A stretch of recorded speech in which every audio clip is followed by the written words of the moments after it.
मातृभूमि गीत। इस प्रकार ये विश्व राज्य के मंत्री हैं। वेद में ये देवताएं और ये विश्व का राज्य चला रही हैं। इस विश्व राज्य में सब मंत्रीगण अपना अपना कार्य उत्तम रीति से आलस्य छोड़कर सततः कर रहे हैं।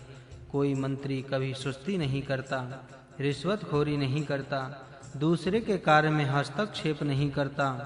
यह विश्व राज्य जिस दिन शुरू हुआ उस दिन से विश्व राज्य के अंत तक ये मंत्री आलस्य छोड़कर अपना कार्य करते रहेंगे।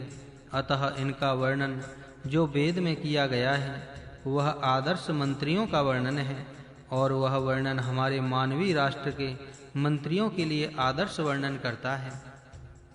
विराट पुरुष का वर्णन इस रीति से राष्ट्र पुरुष के लिए नमूना करके सामने रखने के लिए पुरुषोक्त में ये दोनों विराट पुरुष और राष्ट्र पुरुष के वर्णन आए हैं, और इनका संबंध राष्ट्र के कार्यकर्ताओं के सामने आदर्श कार्यकर्ता करके रखना चाहिए।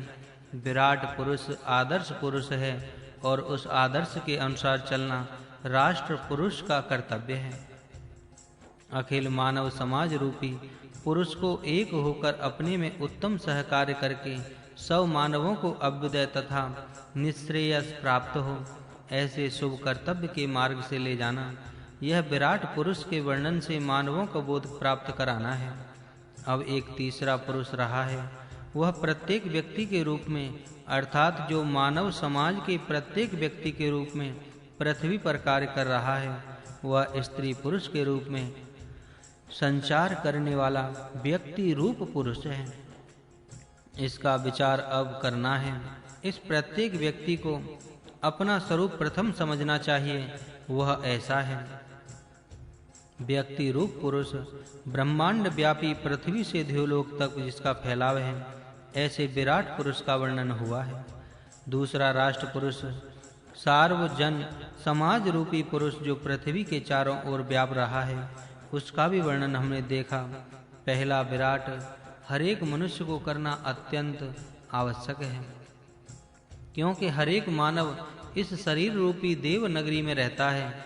मैं कौन हूँ, इस शरीर में कौन सी शक्तियाँ हैं, इन शक्तियों का मुझसे क्या संबंध है, इन शक्तियों का उपयोग करने में अपना अभ्युदय और निश्रेयस प्राप्त कर रहा हूँ या नहीं, इत्यादि विचार इस पुरुष का मनन करने के समय मन में आ सकते हैं।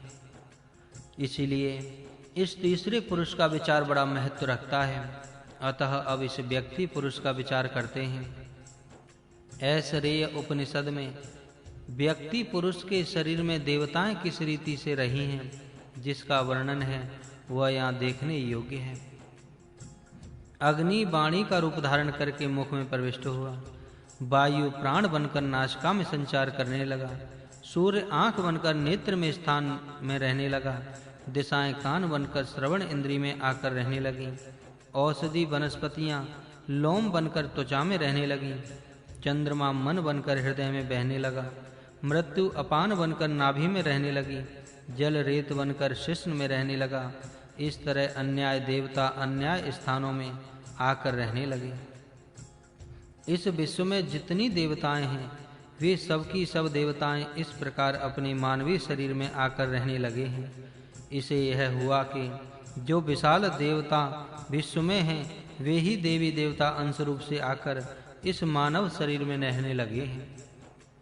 इनको देखकर हम यह कह सकते हैं कि विश्व में विशाल देवता निवास करते हैं, और मानव शरीर में उन देवताओं के विश्व में शरीर में देवताएं समान रूप से रहते हैं।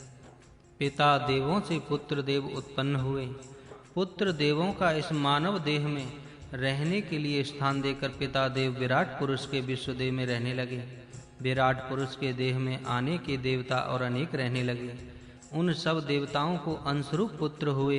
वे अंशरूप पुत्र मानव देह में रहने लगे और पितृदेव विराट पुरुष के देह में पुनर्वत रहने लगे। जितने मानव इस पृथ्वी पर हैं, उतने पुत्र विराट पुरुष के देह में रहने वाले देवों को उत्पन्न हुए हैं। वे सब पुत्र देव संपूर्ण मानवों के देहों में रहने लगे हैं, वहाँ का कार्य करने लगे हैं, और पितृदेव विराट पुरुष के देह में पूर्ववत रहते हैं। मानवों के शरीर नए उत्पन्न होते हैं, उस समय उन मानव शरीरों में कार्य करने के लिए इसी तरह उन विराट पुरुष के देह में रहने वाले देवों के पुत्र पृथ्वी पर आते हैं और आते रहेंगे। प्राचीन समय में ऐसे ही देवों के पुत्र या देवों के अंश आए थे, इस समय वैसे ही आ रहे हैं और भविष्य में इसी तरह आते रहेंगे। विराट पुरुष के देह में भी सूर्य, चंद्र आदि अनेक देव हैं, अनेक अंश उनके रहते हैं और वे मानव शरीर में आकर रहते हैं। ते संसिचाः नाम देवाः, वे सिंचन करने वाले देव जो संभार को तैयार करते हैं। सब मरण धर्म वाले संभार को जीवन के जल से सिंचन करते हैं। सब देव मानवीय शरीर में आकर रहे हैं। देवों में संजीवन के जल से मर्त पदार्थ को सिंचन करके उनमें जीवन लाने की शक्ति है। ऐसे जीवन जल से मत शरीर को सिंचन करके उसमें सजीवता ये देव लाते हैं। मानव शरीर मर्त हैं, मरने वाले हैं। इन देवों ने संजीवन के जल से इस देह को सींचा और इसको संजीवता के तरफ लाए। मानव शरीर मर्त है, मरने वाला है। इन देवों ने संजीवन के जल से इस देह को सींचा, संजीवनमय किया है और इसमें उस संजीवन की शक्ति से वे देव रहने लगे हैं। सब अंगों में वे देव हैं। इससे यह देव जीवित हुआ है। वह जीवित रहता है। जब तक ये देव इस शरीर में रहेंगे तब तक यह शरीर जीवित रहेगा। जिस समय कोई देव यहाँ से चला जाता है उस समय उस अवयव की जीवन शक्ति नष्ट होती है। जो त्वष्टा का श्रेष्ठ पिता है, उसके पुत्र त्वष्टा ने जब इस शरीर में छिद्र किए, उन छिद्रों में इंद्रियों के रूप से रहने के लिए इस शरीर रूपी मर्त घर बनाकर इसमें देव पुरुष शरीर में आकर रहने लगे हैं।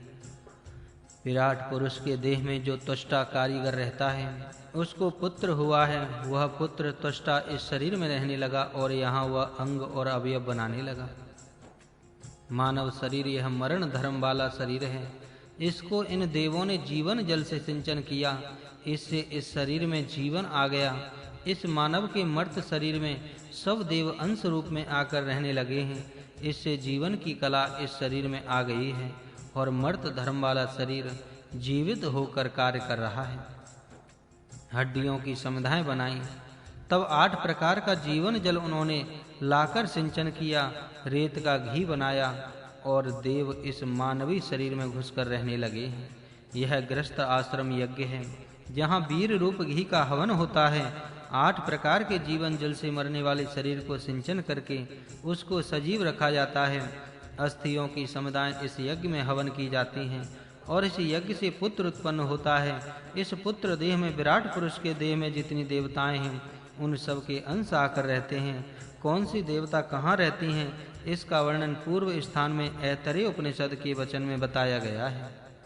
ये जो जीवन जल है, जो देवताएं हैं, जो विराट हैं और जो 7 ब्रह्मा भी हैं, वह संपूर्ण शरीर में ब्रह्म प्रविष्ट हुआ है और शरीर के ऊपर प्रजापति भी आकर रहा है। सब जीवन जल की जिससे मरण धर्मी शरीर सजीव अवस्था में रहता है। जो सब देवताएं विराट पुरुषों के शरीर में हैं, जो संपूर्ण विराट पुरुष का शरीर है, जो ब्रह्म है, प्रजापति है, यह सब शरीर में प्रविष्ट होकर रहा है और इसका अधिष्ठाता प्रजापति भी पुरुष ही है। वह विराट पुरुष विश्वव्यापक विशाल है और यह उसका एक अंश रूपी शरीर है। आकार में फर्क है पर तत्व में भेद नहीं है। विराट पुरुष बड़ा विशाल है और यह मानव शरीर उसकी अपेक्षा एक अंश मात्र है, अत्यंत छोटा है, जैसा दावानल और चिंगारी, परंतु तत्व में विहियाता जैसा दावानल जो विराट पुरुष में है वही मानवीय शरीर में है।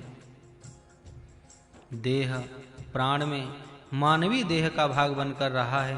अब इधर अपने भागों की अग्नि के पास दिया है। देवों ने सूर्य का अंश मानकर यह आँख बना, वायु का अंश आकर प्राण बना। इसी तरह अन्य देवताओं के अंश रूपी अग्नि के साथ इस शरीर में रहने लगे हैं। इसलिए शरीर में जब तक उष्णता रहती है तब तक शरीर के इंद्रिय और अवयव कार्य करते हैं। यह ऐसा इसलिए होता है कि सब देवों ने अपने अंश अग्नि के पास दिए। अग्नि इस जिम्मेदारी को समझता है।